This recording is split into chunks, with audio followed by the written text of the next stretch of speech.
Mem Ches Amud Aleph. About Yosef, 3, 6, 7 lines from the bottom. So the Gemara is talking about Kinyan Peres, Kinyan Aguf. If someone owns only the field for the produce, the example was given, if he sold the field for 10 years and the buyer has the right to use it, then it goes back. That's called Kinyan Peres. Avrohom knows that it's considered that he owns it, as long as during those 10 years, and Mishlokish says that it's not. Machlokas was as far as Bikurim goes. Maybe Mikori, maybe Ben Mikori, could he say Adam Ashana Satali? Since he owns the land just for the use, is that considered that he owns the land or not? So Amar Rav Yosef. If Rav Yochanan would not hold that the Kinyan Peres is considered that he owns the guf, then he would not be able to, how do you say? Right, he wouldn't, how do you say that in English? An English expression. He wouldn't be able to get out of this situation. He'd be found in a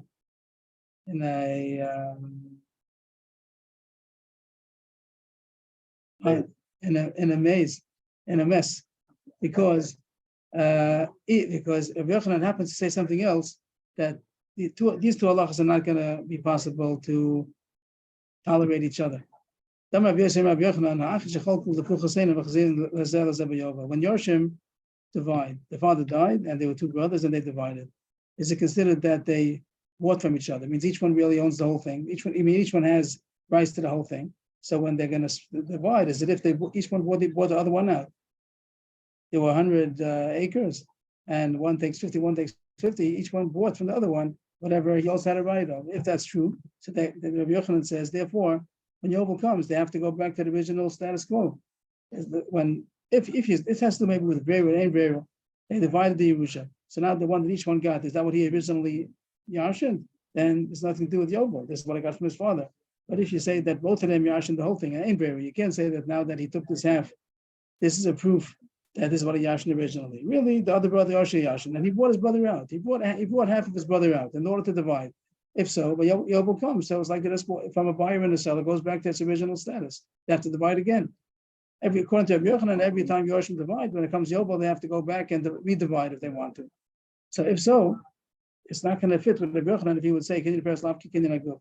He's not going to Lavki Kinyan Aguf. If the fact that so it means each time the Yorshim divide, they just have the right to use it until Yovel. And we said before, Rabbi Yochanan holds Shlokish. If you hold that Kinyan Peres Lavki Kinyan Aguf, so every time you buy until Yovel, when Yovel is nohig, it's only considered Kinyan Peres. It's only considered I'm buying it for the next 49 years. So it's not Kinyan Aguf. If Shlokish holds Kinyan Peres Lavki Kinyan Aguf. So if that's true, if you put these two things together, if one person would hold these two opinions, he'd say that Yorshim that divide are considered Lekuchos and it goes back in Yovel. And he holds that Kinyan Peres Lavki Kinyan Aguf. Who's going to be able to say Adam Hashem Satali? Who's going to have a Kinyan Aguf? Because if you have any time since Yeshua ben Nun that somebody had two sons and they divided the Yerusha, so it becomes Lekuchos, and they only have a Kinyan Peres, and they can't say Adam Hashem Satali. The only people that will be able to say and say that you gave me this land, it's only going to be if there's a Ben Yachid Acha Ben Yachid, that since Yeshua ben Nun is only having one son the whole time. Then he can say, this you gave me. Otherwise, it always have been divided, and once it's divided, it's considered Lekuchos, it goes back in Yovel, and it's considered Kinyan Peres, and Lavki Kinyan Aguf. It wouldn't make sense. The Torah never would have been able to say that you say, Adam Hashem Satali Hashem. So luckily, Rabbi Yochanan, or nobody, holds both of these opinions. Rabbi Yochanan holds, he happens to hold the Kinyan Peres is Kinyan Aguf. And Rish Lakish, who holds that Kinyan Peres Lavki Kinyan Aguf, holds that you don't say that Achash Chalku is considered Lekuchos. So luckily everybody's misled there. But we still have this machlokas about Kinyan Peres Kinyan Aguf or not. Let's ask a very simple question that the Gemara, besides what the Gemara's issue is, how do you ever have a stei achuza? Let's ask a question towards the bottom, about 10 lines from the bottom. Taisa says, in Toma Rabbi Yochanan, the Machzir Zeb Yovel, Sula Mishkachas La Stei Achuza. The Kulu have the stei mikna. That you never have a stei achuza, because always you any time there were two sons, so then it comes a stei mikna. The Gemara asks about particularly about kinyan peres kinyan aguf, alav kinyan aguf. And the Gemara says that luckily Rabbi Yochanan holds kinyan peres kinyan aguf. But there's a very basic question the Gemara could have said. There's no such thing as a stei achuza. The Torah distinguishes between a stei achuza and a stei mikna. According to Rabbi Yochanan, that every time the two brothers that divide are considered the puchos, there's always a stei mikna. So just to point out Taisus kasha, Taisus as a teretz. So the Gemara goes further. Who do you paskin like? It seems the Gemara is going to paskin Amar Rava. Both the Pashut the Pasuk and the Mishnayos he's going to bring. Bryce, I'm sorry, is going to be a support to Rish Lakish, the holds Kinyan Peres, Lavki Kinyan Aguf. Amud Beis, Gra, the Mispashne to Voisim Kolov. The Pasuk is just saying that when you sell a field during Yovel, when Yovel is Noeg, so you're only selling him the amount of years of produce, because how much did you charge him? How much is it? As much as you could use it, because in Yovel it's going to go back again. So you don't make a price that's forever. It's not forever. It's not the mises. It's only so sell him the number of crop years that are going to be used. But he's the drasha that the pasuk, the Gemara seems to see that you're selling him the crop. You're selling him the crops, and according to Rabbi Yochanan, it's considered selling him the guf. Of course, the case is that they're selling him only the crop. They're selling him the field. They're not selling him the crops. They're not selling him the field. They're selling him the field for the crops. That's the case we're talking about. That I'm selling you the land for the use that you can use the produce for the following amount of years. So, but the Gemara sees in the pasuk that it's stressing the tfuos, how many crops you have. So, according to Rabbi Yochanan, they should have stressed the fact that it's considered your guf. The fact that it only stresses as if you have the crop. So maybe that's a support to Rish Lakish, that it's not considered your only guf. That's the pasuk. That's mashma like Rish Lakish. Also Masnisa, the Bryce is also mashma like Rish Lakish. The Tanya B'chor notal bishnayim b'steach sadach haser slave b'yovel. The din is that a B'chor gets two portions. He gets a double portion. If there are a few brothers, then a B'chor gets 2 portions. If there are 4 brothers, one of them is a B'chor. They divide it into 5, and the B'chor gets 2. And the other brothers get 1 each. So, but there's a din that a B'chor doesn't take bishnayim. He doesn't get a double portion if it's only called ro'oi. Ro'oi means that somebody owes the father, but it's not collected. It's not available. If the father already collected, then that's considered the father as his muhzak. But if somebody owes the father money, then they eventually they're going to get it. But the B'chor is not going to get pishnayim. The B'chor only gets pishnayim from what is already there. So the question is, what if there's a field that the father had sold during the 49 years, and when the father died, the Yovel didn't come yet. So when Yovel eventually comes, they're going to get it back. But right now, when the father died, the brothers are dividing. They didn't get it. It comes back. It comes back at the end of Yovel. At Yovel, does the B'chor get pishnayim? Why should he not?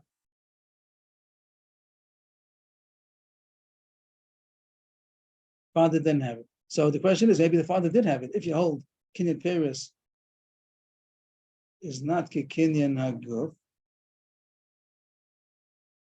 so the one who's using it only has a Kinyan Peres. Where's the guf?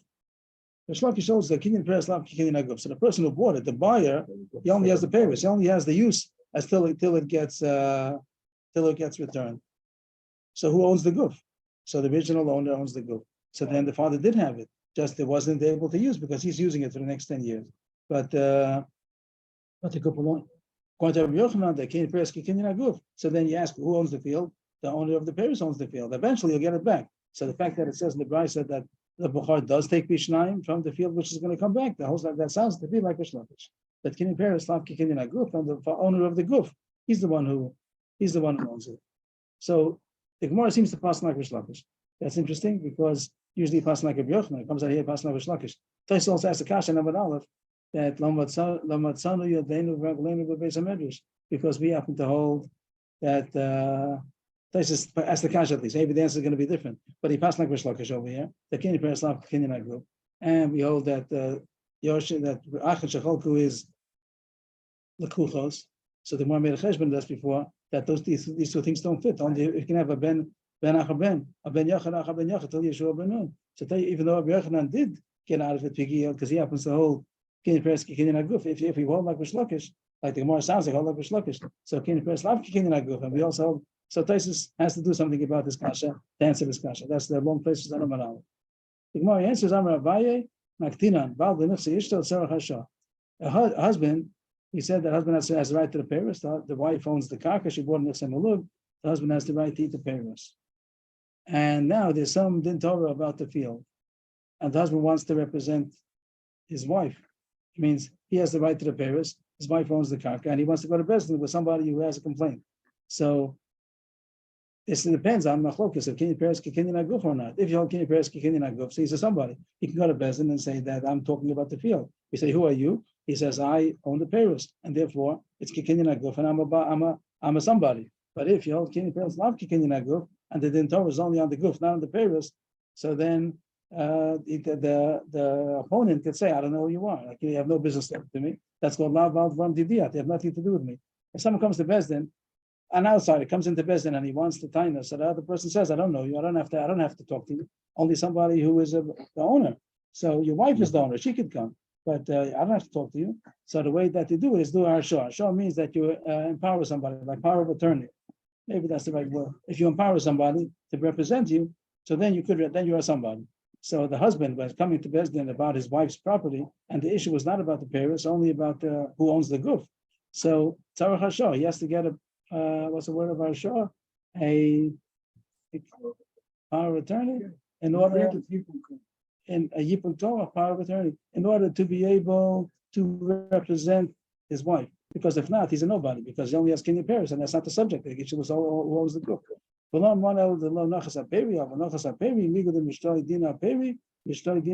case is only if the din Torah is about the ownership of the land only, nothing to do with the payros. But if it also has to do with the payros, and that he does have a right to talk about because he's the bala payros, then since he can talk about that, he's also about the whole thing. He can talk about the guf also because he has what to do over here. He can't say you only can talk about the payros. You can't talk about the guf. Once I'm talking about the payros, I can talk about the guf also. That's what came out. Kinyan peres lav kinyan aguf. The Pashto seems to say kinyan peres lav kinyan aguf, and the whole what applications do we have? The whole sugi was just talking about maybe bikurim as far as bikurim. If we could read the bikurim and say Adam Hashem Asatali, and also here it also spoke about pishnayim, about a bechor getting pishnayim. It's considered royal musik. Here's another applications. If he needs the husband, if the bala payros would need harshah to talk about power of attorney in order to go to Bezdin about karka. End of the sugi, end of the parak. But surprise, we're still not getting back to gittin. We're still talking about tikkun olam. Means that one thing in the beginning of the previous parak that brought in about tikkun olam, that a husband cannot be mevatel to get only if the wife or the shliach knows about it. So that triggered a whole cruise, a very long cruise. It's a two parak cruise. There was also another couple tikkun olam that they should sign on the get, and there was another thing, another one about get over there. They should write their names. But here we have mamish a whole one after the next, and two prakim bonus because of tikkun olam. Yeah, it's a mamish. So each thing is a new leg of the journey, and this goes and more tikkun olam. This mission has a couple of tikkun olams. Everything comes in because of that tikkun olam. Just by get, just chazer over by get, we had that you can't be mevatel get only if the shliach or the wife know, and also that they're supposed to write the names into the all the nicknames into the get also, and also that the Eidim sign, that the Eidim should sign. The Gemara said it because the old Eidim is Hirakasi. If the old Eidim is Hirakasi, they could have signed just with a marking. You have to know who it is. You have to say you should know who it is in order to be able to verify the signature. Nu tikkun olam anizakin shamalan beidis ubalchol bebeininis ulaksu v'sisha v'zizburis anizik. That is supposed to damage. He was damaged. His property was damaged. He was damaged, and the mazik has to pay. So if he pays money, he pays money. But if he doesn't pay money, we're going to collect the field. So what grade field does the nizik have the right to collect? So the nizik has the right to idis. Idis is the grade A. There's grade A, and there's grade B, and there's grade C. Maybe I'm saying I just made it up just now to say idis is the best, meaning this is medium. Ziburis are the worst. And the question is going to be who's the best, who's worst? Does it go according to the standard of the world? According to the mazik, according to the nizik, we'll see the Gemara today. But as the words alone, idis is the best. And a balchov, when a balchov, somebody is owed money, and the borrower is not paying, and they're coming to collect from his fields, his fields. So he has the right to collect the baininess, the medium field, not the best, not. He doesn't have to go for the worst. He's allowed to take the baininess, but he's not as entitled as the nizik that he even gets the idis. The balchov, the creditor, right? Creditor is the man who is the lender, is the creditor. Is that did I get it right? So he has a right to collect baininess, not the best, the medium. And the ksuba sisha, the woman who comes to collect the ksuba from her husband's estate, only has a right to get ziburis. The worst, he can give her the least, not even baininess, less than a balchol. But may Omer af ksuba sisha be baininess. This last thing is a machlokis. Machlokis, if a woman has a right to collect baininess, only ziburis. End of that part. Now we go into another tikkun olam. This is a tikkun olam. The whole thing is tikkun olam. And the Mishnah is going to say everything we said before is tikkun olam. So we have to know how come they made a tikkun olam that the nizik can get idis, how come balchol can get baininess. But exubasisha machlokis if there's a tikkun olam or not. Next halacha, also tikkun olam. Any from the nachasim mishabadim, the vakum sheish b'nachasim neichorim. Bafil lein ziburis. You can't collect from a field which was on a lien, means that was already sold, but there was a lien on it. You go to the nizik, or you go to the borrower, or you go to the husband, and he doesn't have the field, it's already been sold. But there's a lien on it. So the creditor could come to foreclose on that lien. But that's only if there's nothing left by the person that owes the money. The nizik, the mazik has no fields, or the borrower has no fields, or the husband has no fields, then you could go to the nechasim mishubadim. But you can't go to the nechasim mishubadim before if there are any kind of bnei chorim. Even if the one you're baldin, he only has iburis and you're entitled to idis. But if you can't go to collect idis if the mazik has available ziburis, you can't go to the mishubadim before you clear that the mazik himself or the balchov himself that he doesn't that the lender, the borrower, that he doesn't have anything at all. But if he has ziburis, anything, even ziburis, so you have to collect from the ziburis before you go to the nechasim mishubadim. The next halacha. And if from Yisomim, element has ziburis. Also Yisomim. You never can collect from Yisomim only ziburis, even if there was a damage over here. The father damaged and then he died, and the nizik is coming to collect this, but now he's going not to the nizik, not to the mazik himself. He's going to the yorshim, the Yisomim of the mazik. Only can get ziburis. Next halacha. You can't collect it all. Not only question of ziburis and idis. You can't collect it all from the nechasim mishabadim for the following debts. Achilas peiros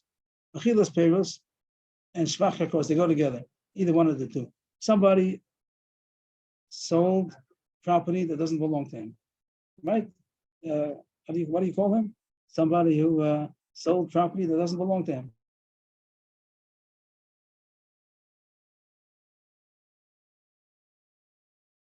But maybe there's a special name for him that he sells somebody else's karka. So the thief over here that he stole somebody's karka and he sold it. He sold somebody else's karka, and the one who bought it thought he got a good deal and he invested in it and it's producing and it's improved. He improved it and it's producing, and then the real owner comes and says, "This is my field." He says, "I bought it from Shimon." He said, "Shimon sold you my field. It's my field." So he takes it back. How much does he have to pay him for the improvement and for the payers that are there? Because he says it's worth more. You had a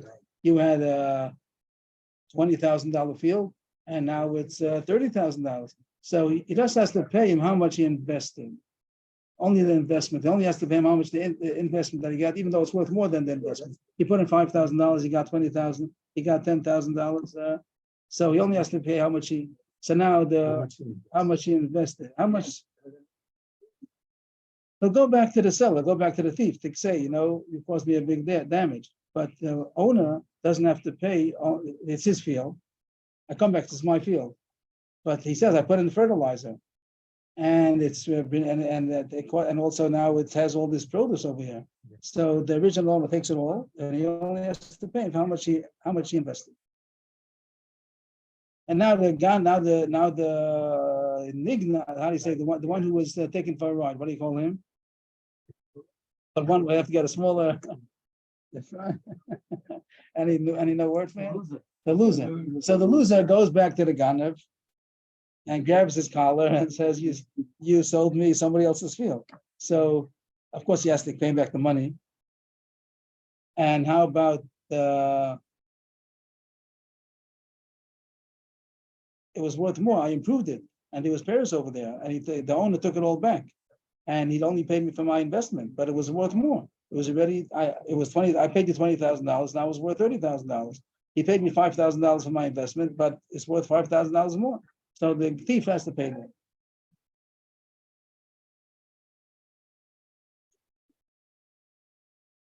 That's what it says. He does pay for it, but only from what the ganav has, his own money or field, but not, you can't collect a lien that the ganav has sold fields already. So he sold fields that he really did own. So you can't go to those buyers. That's what it says. From the ganav, besides the money that he paid him, also what it was, whatever he lost. And the actual investment that the guy will give, the loser will pay him back. But all of the rest he doesn't get from the loser, he gets from the ganav, only from the ganav himself, not from nechasim mishabadim. That's called achilas peirus and shlach karkos. I think it's called achilas peirus. And shlach karkos means how much he was improved. The next thing is also mazan isha v'abanos, that a wife. Let's say a simple case that after he died, he has a right to get. She has a right to get mazonos. She gets fed off of his estate, or the banos, also the daughters, they don't get Yerusha, but they get mazonos from the. Also, you can't take menachasim mishabadim. Only you can take from, even though he sold fields after he was obligated, after he got married, after the ksuba was written, and so that tanai ksuba that he has to support the banos. Also, he only can take from the available, the woman, the wife, and the daughters only can take from the available nechasim to get paid for their mazonos. They can't take from nechasim mishabadim fields that the seller, that the father, husband, had sold. And that's also what they tikkun olam. I think the tikkun olam is going to be because it's called davar she'en lo kitzva. All these things, you don't know how much it's going to be. But they have to be able to buy fields. That fanas hashuk, the person wants to buy a field, so he knows how many. I'll just explain what I think, and then he asks me if it's wrong. That if a person wants to buy a field, you have to be able to know how much of a lien does this guy have on him. He has debts, so you find out he has $100,000 debts. So I'm not going to take the fields that is not going to be covered. I'll leave him $100,000 and I'll take the rest of it. But davar she'en lo kitzva, if there's something that doesn't have any amount, I can't know. I can't protect myself. Whatever I'm going to buy, maybe eventually it's going to be taken for these kind of things that he's going to steal and the Mozan Isha, Vabonos, and these things, is davar she'en lo kitzva, doesn't have an amount. So no one's going to be able to protect themselves to buy a field without knowing that they left enough that he should be able to pay his debts.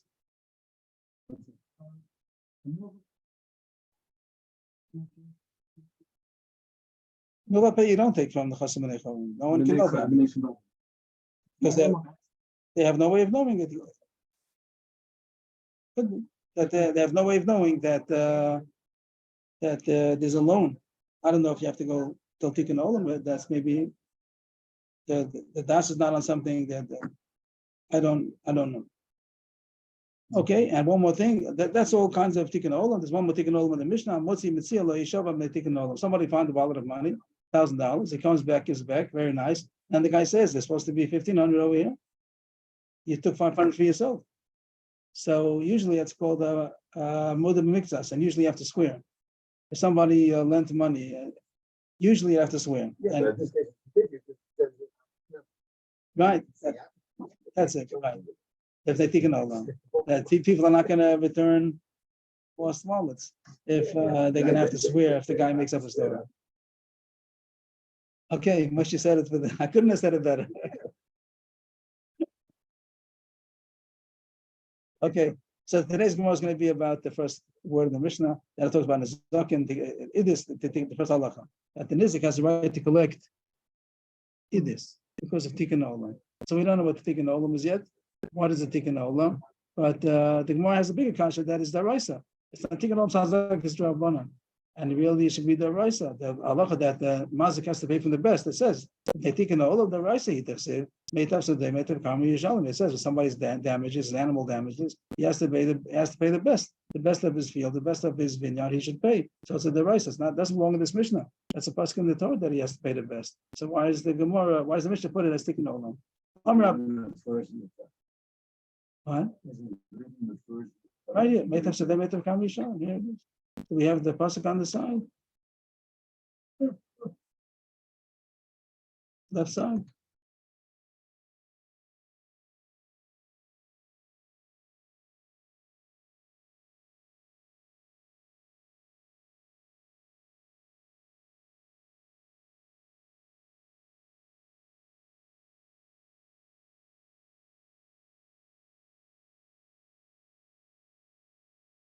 Not fighting it, but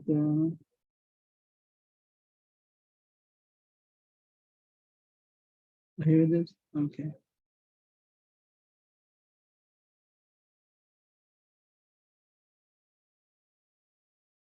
Somebody's animal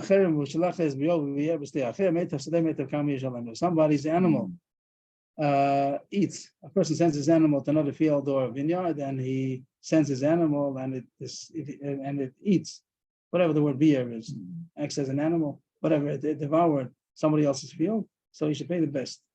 So it's a pasuk. So how come it says in our Mishnah that's taken over? That's the Gemara's kasha. Why? Yeah. Why is it in the Mishnah of Tikkun Olam? There's only Rabban. Tikkun Olam sounds like some kind of Rabbana. The Mishnah going according to Rabbi Shmuel. Rabbi Shmuel holds that when the Torah says you should pay the best, it means the best that the nizik owns. It means if the mazik is richer than the nizik, the mazik has very good fields. He doesn't have to pay his best. He has to pay the best in the musagim of the nizik, the value of the nizik's best field. And the mazik has better fields. He doesn't have to pay his personal best. He just pays the best of the field of the nizik. So that's the other Raisa. But the Raisa doesn't have to pay his own best. He only has to pay the value if he has, let's say, I don't know, just for argument's sake, that he has a grade B. The nizik's best field is grade B in the world market. It's called grade B. And mazik also has grade A. He doesn't have to give grade A. He only has to give the best that the nizik has. So, Kamash Malan, but the Tikkun Olam, Shemina with the Mazik. The Tikkun Olam was that the Mazik should give his best, not just the equivalent to the Nizik's best, he should give his own best.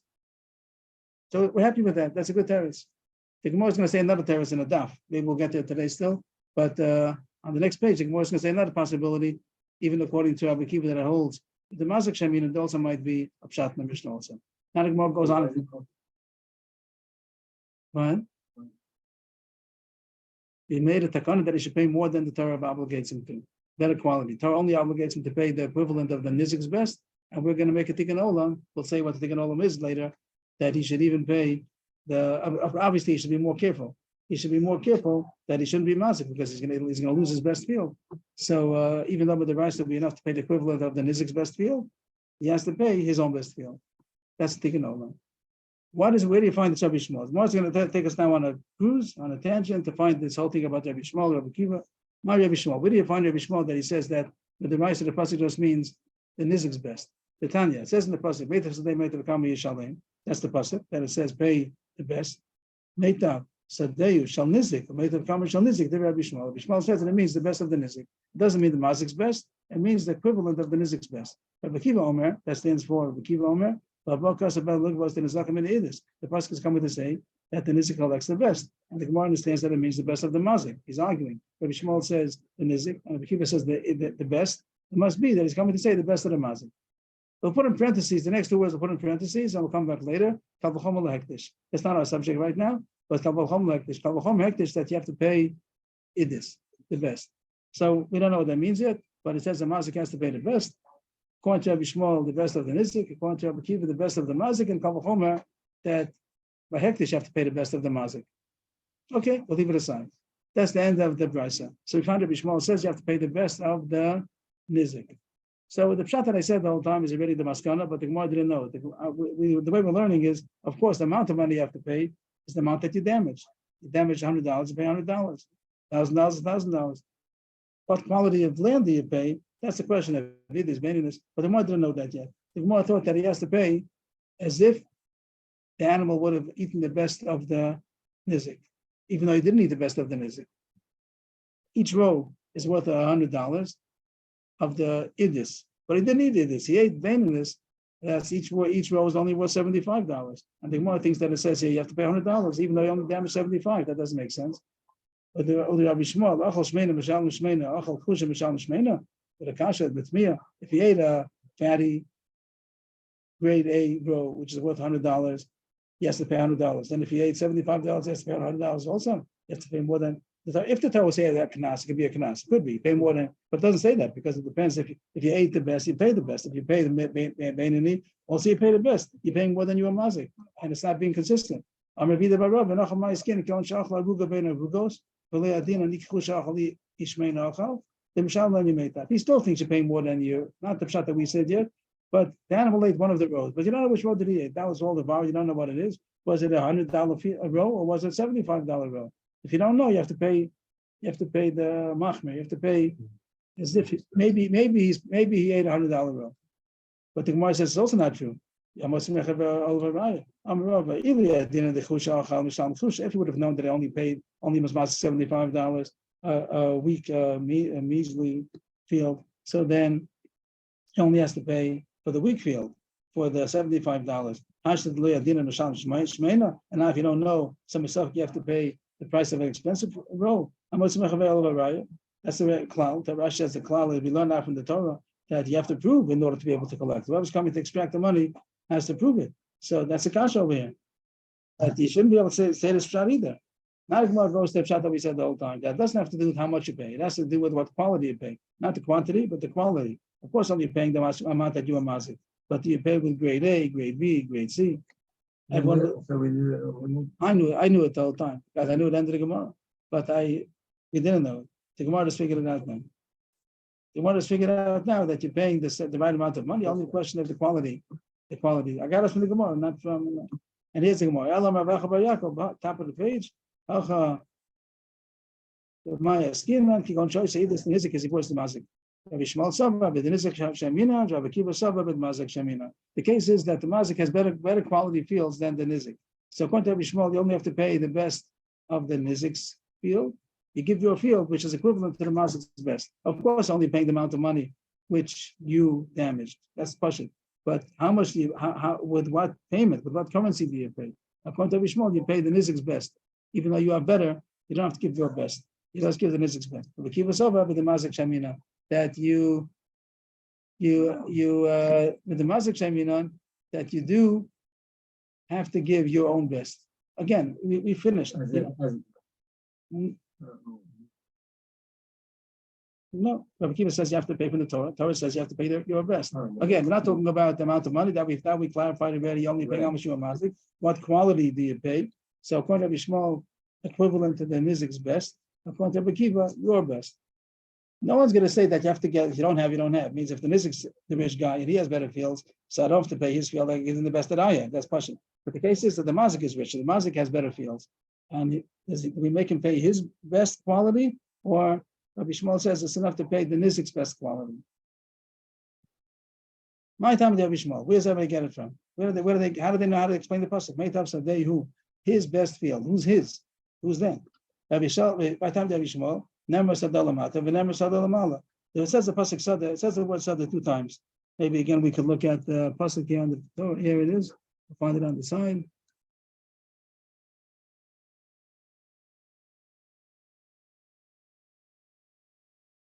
No, it doesn't have it. Oh no, yes, in the same pasuk, right, in the same pasuk.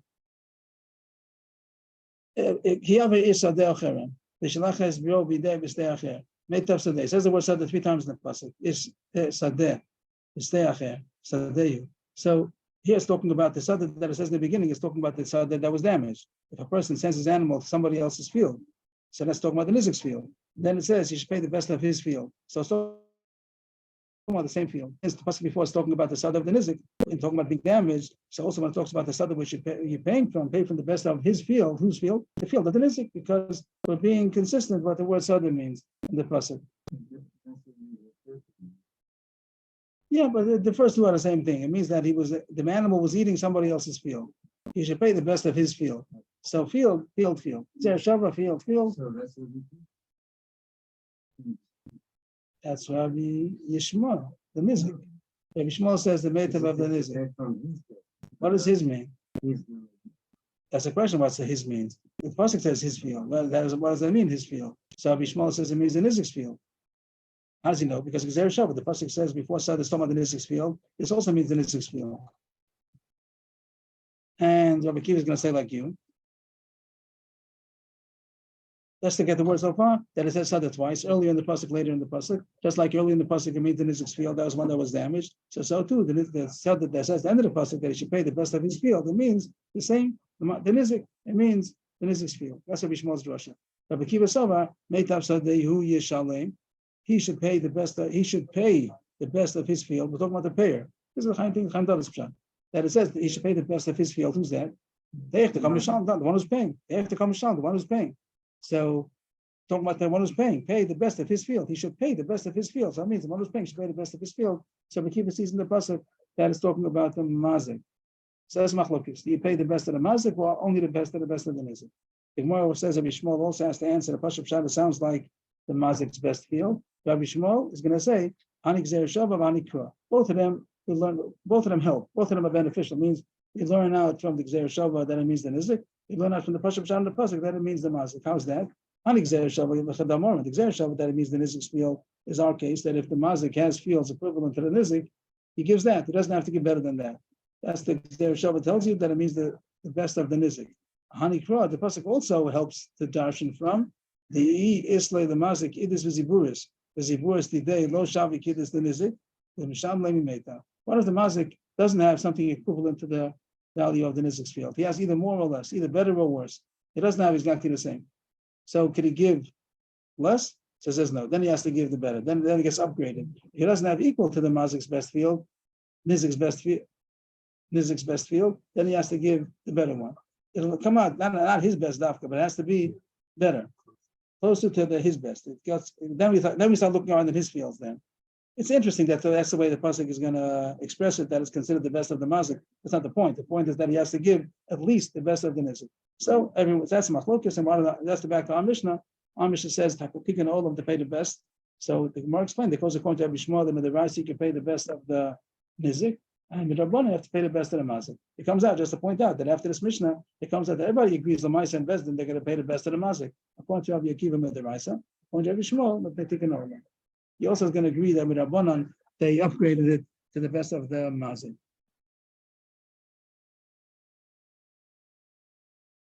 Okay, the Gemara goes on to those words before Rabbi Kiva about hektish. So now we're going to open up. It's a window. It's a window opening up on the point of hektish before. It's mamish a cruise on a cruise on a cruise. We're really going off to the side that this wasn't the subject at all. We just wanted to know about meitav if it means an izik, mazik. We found the machlokes, but in here, in between, Rabbi Akiva threw in a couple chomel hektish. So what would you say? A couple chomel hektish means that if I had the regular layman, if you're mazik, you have to pay your best. So, if you're mazik hektish, you have to pay your best.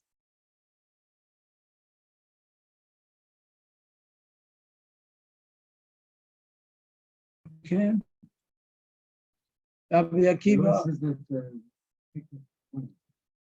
Hektish is usually more, yeah. So that would make sense so far. That hektish. Yes. So if to a headed you have to pay your best. So if you're mazik hektish, you surely have to pay your best. That's what we try to say. That was just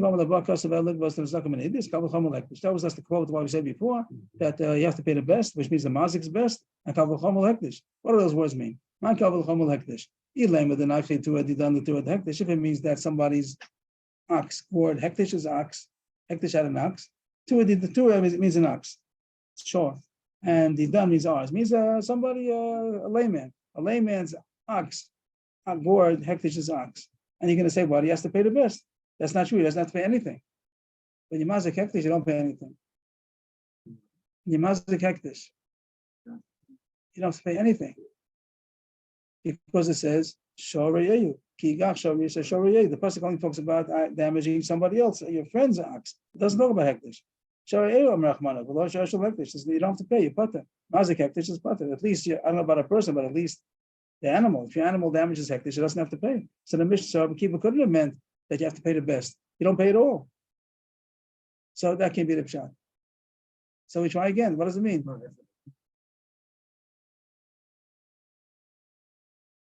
Should I look it up? This came moment. Yes. Aleph. Rambam. We'll look for the Rambam over here.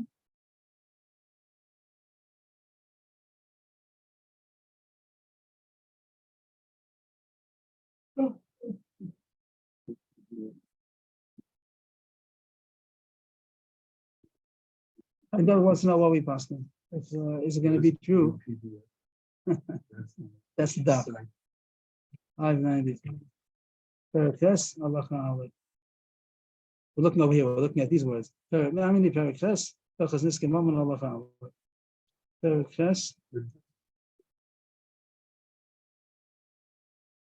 Yes, but Chaim David is so surprised. He wants to know if it's like that. Right? Rambam says, "Shoshel Yisrael shenagach shoshel lektish, or shoshel lektish shenagach shoshel Yisrael." But that's how he passed me. That if a shore, Jew's shore was mazik lektish, he doesn't have to pay. Shenema shore yeyu. V'chol hakochim shachav len meila ein ben din nezakin. Okay, pachot yoter, that's what it says. Okay, it's nice that you want to know. So that can't be the pshat. So we'll try again. So what does it mean? What's the case? That you have to pay. That you have to pay your best. So far, if you're mazik, you don't have to pay at all. Maybe the case is that somebody obligated himself money to the hektish that he has to pay from his best. So that's going to be kavachom hektish. Not about a mazik. Mazik is potter. But somebody that's going to owes money to hektish. How do you owe money? He obligated himself. He said, "I'm going to make an adava," and he doesn't have money to pay, so you come to collect from him, and he's going to have to give his best karka. Ella dasi gizbar b'shakol meidis. That'll be the pshat. That maybe the gizbar, the treasurer, will come and can take from the edis. But the Gemara says, but then you're not learning out from the mazik. You're learning out from a balchov. You're not talking about a mazik anymore. So if you make a kavachom, you have to make a kavachom that should be on the same channel, same wavelength. So talk about a balchov. If there'd be a balchov of a regular debt for a layman, you don't pay. They should have to pay beinanis. So the most you can say is that hektish you have to pay. Also, kavachom you should have to pay beinanis. Lo yehei balchov dina beinanis. So that doesn't make sense, right? That if balchov only has to pay beinanis, so kavachom like they say also beinanis. How can I say idis? How could you upgrade it to idis? Kavachom means kavachom. You're not entitled to make more than dayol of woman adin. The years kanidin. Kavachom doesn't make that you could learn out more. Just it makes that it can be at least the same. And you, even though the Torah will say even more, you don't do that. Like we learn out over there by Miriam. Hashem said, "If Bavia Yeroki for now, that over there Hashem said to Moshe that Miriam, if her father would have been angry at her, she would have been embarrassed for 7 days. So she should be also 7 days, maybe 14 days. No, Hashem more than the father. You don't say that. You say the same. So too, the kavachom shouldn't allow you to learn out idis if the whole balchov only pays beinanis. Maybe Rabbi Rabbi Kiva holds that balchov also pays idis. We don't know that, but maybe a regular balchov Rabbi Kiva also pays idis, and therefore he says kavachom lektish that if you owe money to hektish, you also have to pay idis. That also wouldn't be true. Even if it would be true, we're going on even if it would be true that Rabbi Kiva would hold that balchov pays idis, still he wouldn't be able to learn out that hektish has to pay idis.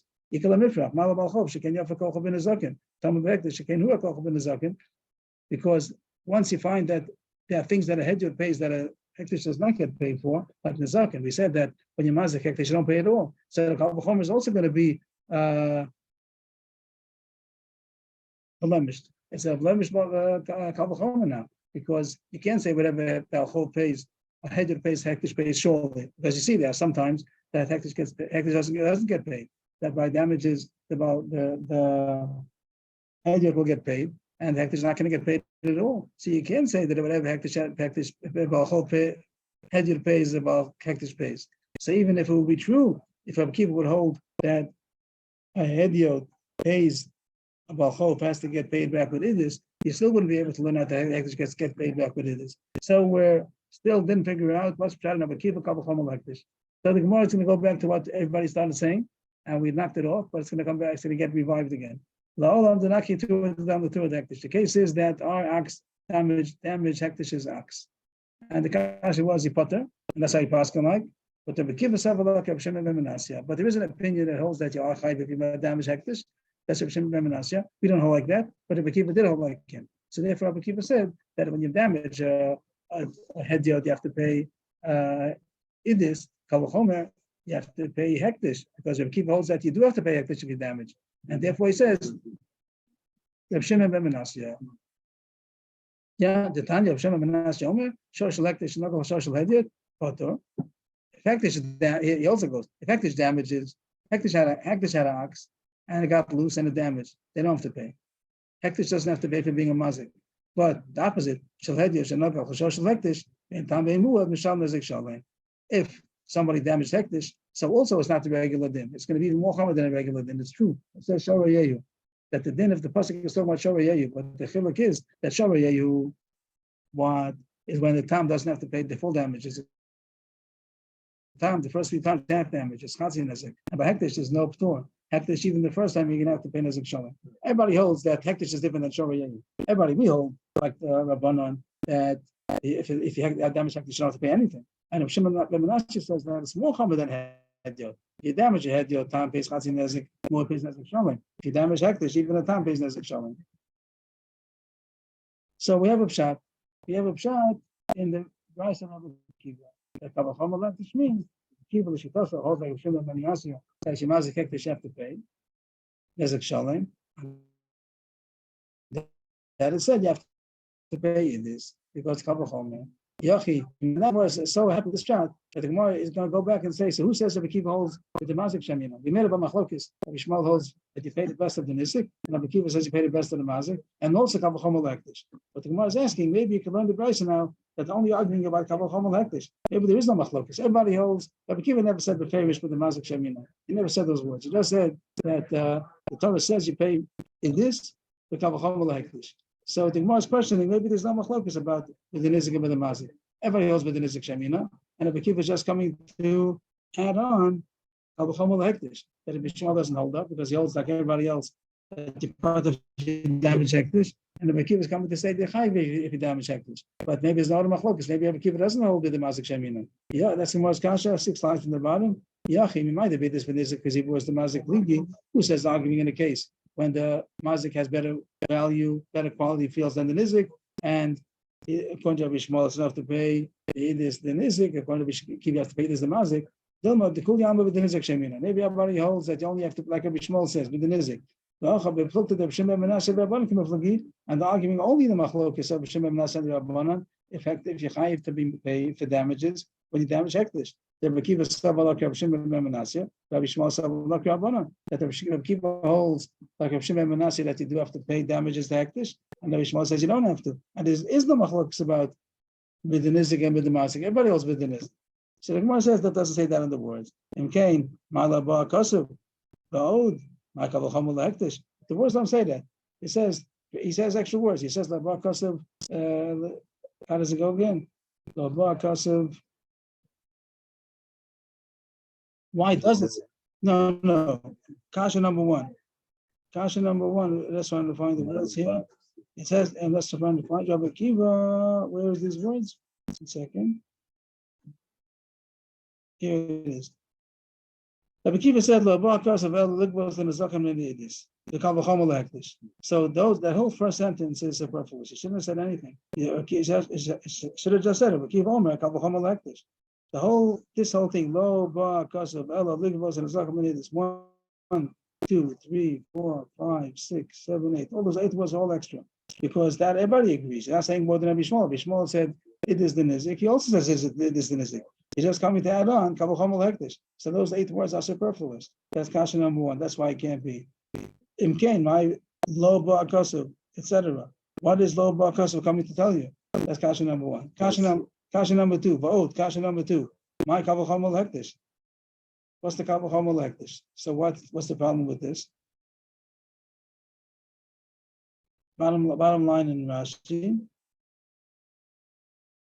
This kasha maybe people are not going to agree with, but if he does finish saying it is the nizik, so Avrohom hektish doesn't sound right. Avrohom hektish means hektish is more chomer, so surely it has all the chomers. He just finished saying a kula. He just finished saying that when you make the idis, it doesn't have to be idis the mask, it has to be idis the nizik. So Avrohom hektish. On the contrary, Avrohom hektish. When it comes to tell you a chomer, then you can say Avrohom hektish has the chomer also. When it came to tell you a kula, I can't tell you Kula that this is enough to pay this the nizik. So it doesn't make sense to say Avrohom hektish. The kasha is a little bit weak. Places as a kasha because it's coming to tell you that you have to pay idis. Idis the nizik, idis the mazik, but it's saying idis instead of being idis, iburis. So that's what's saying Avrohom hektish. So Taisha deals with that kasha, but that's what the Gemara says, that it wouldn't maybe a Avrohom because on the contrary, you're not coming to learn how to chom, you're coming to learn how to kula. And kasha number 3, va'od. Rav Ashi, there's a fresh brisa that even though these words maybe we could get into our brisa, but this brisa says the favorite that we keep holds it is the mazik. Tadi behedia is open brisa, the fresh brisa. Meitav said they made the kam yishalim. Meitav said they shall listen. Kam shall listen. They Rabbi Shmuel. Rabbi Mazik is the kam shall mazik. It said fresh brisa. That does say we keep holds the meitav of the mazik.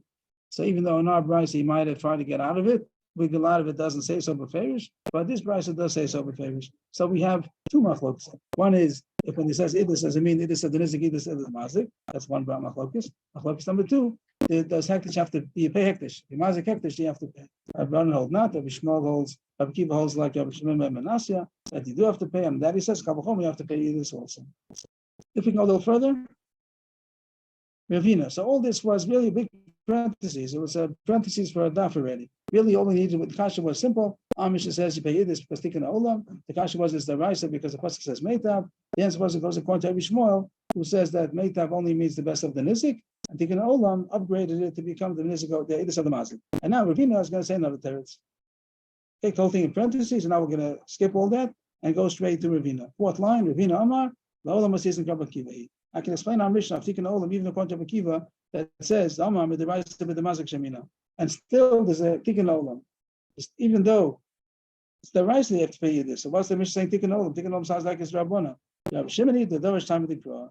It's not coming to tell you Rabbana. Tikkun olam doesn't mean that it's Rabbana. It's coming to tell you the reason of the pasuk. Like Rabbi Shimon says, we could dash in the reason of the pasuk. That the pasuk says something, we could say what the reason is. So here we're going to say the reason of the pasuk. Why does the pasuk say that the mazik pays idis? Why? It's true. The din is the raisa. But the reason, the pasuk here was going to tell you the reason. That the Umatam Kama is coming to tell you the reason. What's the reason? How come a nizik pays, a mazik pays the best? Umatam is talking Shamalam Idis, but they think how come a nizik has to pay the best? Because it fixes up the world. But this is not fixing up the world that the Rabbanan did. This is fixing up the world that the Torah did. The Tanya Amr of Shimon, Idis of Shimon himself or Shimon Aloza, if they're not Amru and Zakan Shamalam Idis, how come the Torah says Amru? According to this, it means even the Torah. Why does the Torah say that this nizik has to pay this? The people that are damagers, either they steal or they force people to sell, or in our Gemara that they damage. A person should say it's not worth to steal. It's not worth to damage. Lamani goes lamani chomis. What's the word? What's the word? The mocha bezin the chasai. The noten sadeh noshali. The chachamim are going to come. Business is going to come and take my best field to pay for my damages. It's not, crime doesn't pay. We want to make that the criminals should say crime doesn't pay.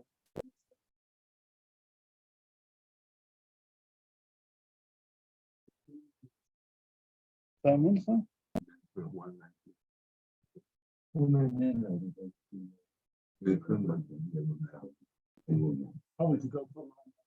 have enough? You have enough? How many? How many do we have over here? Yeah, and you had 5 before you came in. We have another 5?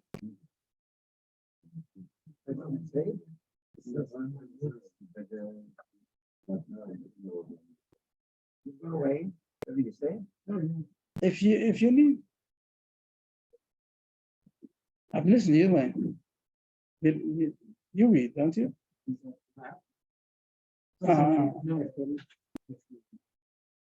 Okay, we'll see if there's a minion.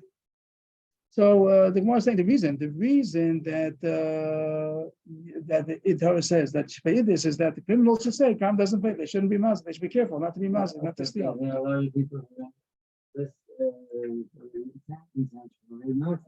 They should be more attentive. So they should be more careful now. That's what we're saying. They be more careful. That's the point. Deterrent for a crime that people should be careful not to damage. The animals shouldn't damage because they can end up losing their best field. The mocha bezdin, where we holding?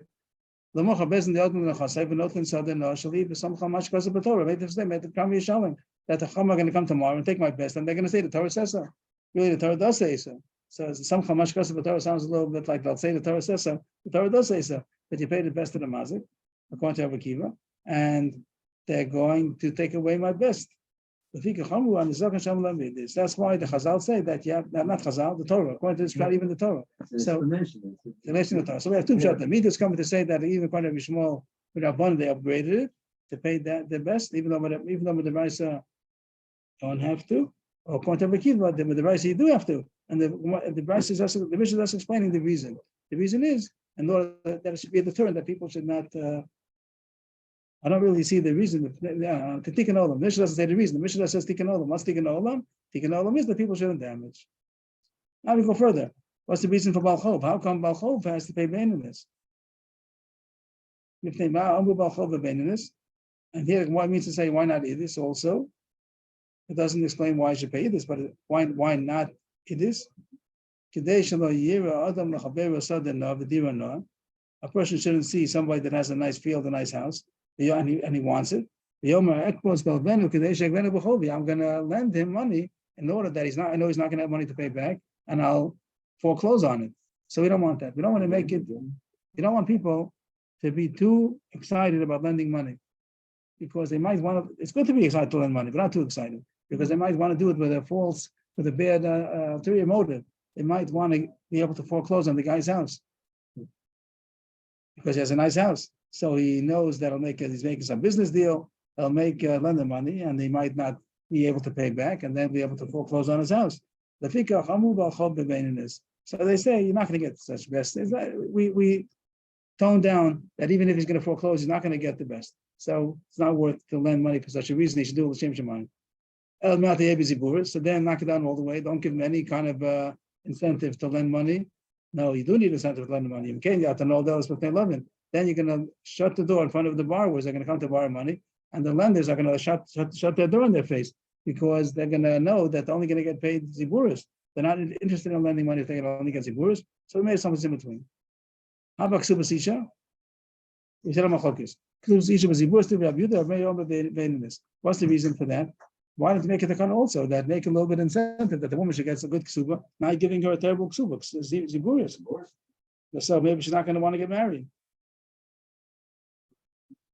That's not a chash. The woman want to get married. They don't need incentive to want to get married. More than a man want to get married, the woman wants to get married. So you don't have to give them incentive to want to get married. What's the problem? She's held to hesitate to get married because maybe she's not going to get a good ksuba. That's not going to be a reason not to get married. She'll get married anyway. The next words, another pshat, which usually another pshat means for the same question. How come a woman is busy buris? And the brisa that a woman can get divorced if she likes it or not, but a man doesn't divorce only if he wants to. So that's supposed to be a reason for something. What's it a reason for? It's not a reason for why she gets divorced.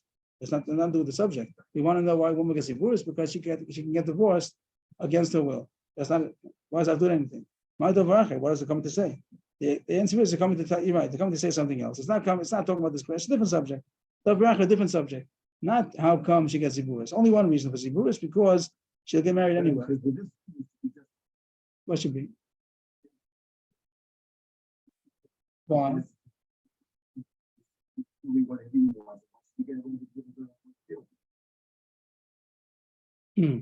So the answer to the question is going to be that why should he give more? There's no reason why anybody should pay more than anything he wants to. The one who has to pay gives whatever he wants. They made a special takana by Nizakin to make sure he's not mazik, and by what would be the reason? What would be the reason that he should pay more than the minimum? To make it harder to divorce. To make it harder to divorce. Interesting. Okay. Make it harder to divorce. Yeah, it says she gets a bad deal. She gets divorced. Husband can give whatever he wants. Right? We don't have to encourage her to get married. Right about Chov, we have to encourage him to lend money. But you don't have to encourage her. We don't have to make good situation in case she gets divorced, because what she's not going to get married, she'll get married anyway. But now the question is, but now we're saying a different question. This comes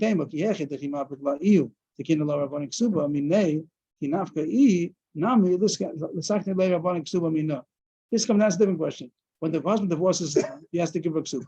So you might say the same way when he divorces her, he has to give her ksuba. So maybe when she leaves, as if she's leaving on her own, if she divorces, let's say, so then she should have to give him ksuba. That might be a question someone might ask. That when a woman divorces her husband, she should have to give him ksuba. What? No, fake ksuba. A new invention, fake ksuba. The answer is the woman doesn't divorce her husband. Never. The answer is that he's the one who divorces. Tashma, Isha, Yotzo Letzona, Vishalo Letzona, Vishan Moshe Letzona. Actually, the Mashi Labagita. The first words it says is that a woman gets divorced against her will, but a man doesn't get divorced against his will, only if he wants to. He divorces if he wants to. She can't demand the get. And the one adds on, Efsha the Mashi Labagita, he could hold back her get. What are the words coming to say? The kasha was she should give him a ksuba when she leaves. The answer is she can't leave. Right. The answer should be she can't leave if he doesn't send her away. That should be, but the answer says Efsha the Mashi Labagita, he could hold back her get. It's a little strange. The Gemara is being very, very elaborate. There's no such thing as a woman divorcing her husband. Only a man divorces his wife. She doesn't have anything to do with it. She can't force it. And so, I'm not sure if Taisus is going to answer this question, but the point might be that if she's leaving because she's treating him miserably, it means she's the one who's the Maisa forcing the get because she's making his life miserable. So you might think in such a case, she should have to give ksuba because she's the one who caused the whole thing. So the answer is that the Maisa is the one who gives the get. It's his decision to give the get. He doesn't have to give get if he doesn't want to. So since he's the one who's giving the get, so they're not going to force her to give ksuba because he the Maisa agreed to give the get. But as far as her getting ksuba, she has no say in it. So then she's eligible to make ksuba. They made ksuba that, and that's what Moshe said before. The reason they make ksuba is that it shouldn't be easy for him to divorce. That he has to think twice before he divorces her. It's going to cost money.